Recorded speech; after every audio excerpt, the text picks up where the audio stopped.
La somme théologique de saint Thomas d'Aquin, première partie, traité sur la très sainte Trinité, question 42, article 4. Le Fils est-il égal au Père en grandeur ? L'apôtre dit dans l'Épître aux Philippiens, chapitre 2, verset 6.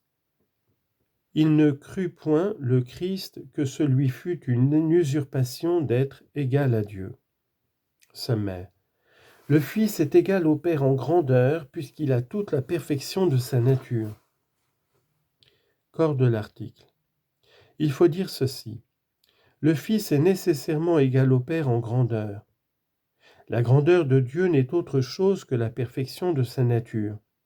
Eh bien, les lois de la paternité et de la filiation sont telles que le Fils doit avoir la perfection de la nature du Père. Toutefois, comme la génération dans l'homme implique un changement par lequel l'être passe de la puissance à l'acte, l'enfant n'est pas dès le principe égal à l'auteur de son existence. Mais il acquiert cette égalité par l'accroissement, à moins qu'un défaut de principe dans la génération ne s'y oppose. Or, d'un côté, la paternité et la filiation sont en Dieu véritablement proprement.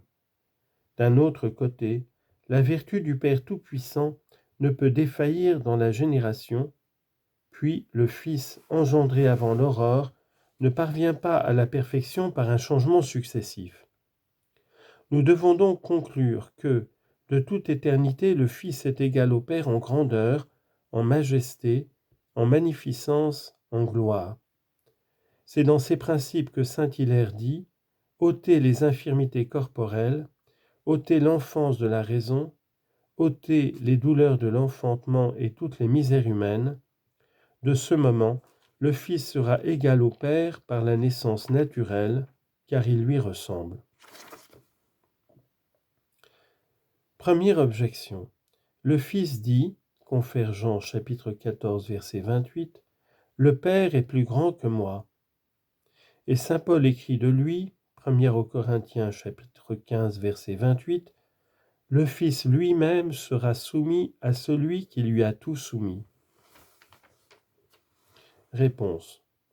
Le premier texte apporté dans l'objection doit s'entendre de la nature humaine, car Jésus-Christ est plus petit que le Père comme homme, mais il lui est égal comme Dieu. C'est là ce que dit saint Athanase dans le symbole, égal au Père dans la divinité, plus petit dans l'humanité. On peut répondre aussi avec saint Hilaire, le Père est plus grand par l'antériorité qui donne, mais le Fils qui reçoit le même être n'est pas plus petit.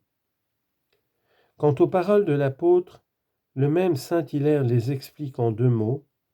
La sujétion dans le Fils, c'est piété de nature, c'est-à-dire reconnaissance de l'autorité paternelle. Dans les autres, c'est faiblesse. Deuxième objection. La paternité appartient à la dignité du Père. Or, la paternité n'est pas dans le Fils, donc le Fils n'a pas toute la dignité du Père, donc il ne lui est pas égal en grandeur. Réponse. L'égalité virtuelle a son fondement dans la grandeur, et la grandeur en Dieu, c'est la perfection de la nature. Et dès lors, elle appartient à l'essence. L'égalité et la ressemblance de la Trinité reposent donc sur les attributs essentiels, et la distinction des relations ne peut établir l'inégalité et la dissemblance dans la Trinité. C'est ce qui fait dire à saint Augustin, la question d'origine se pose ainsi, qu'est-ce qu'est le Fils et de qui est-il ?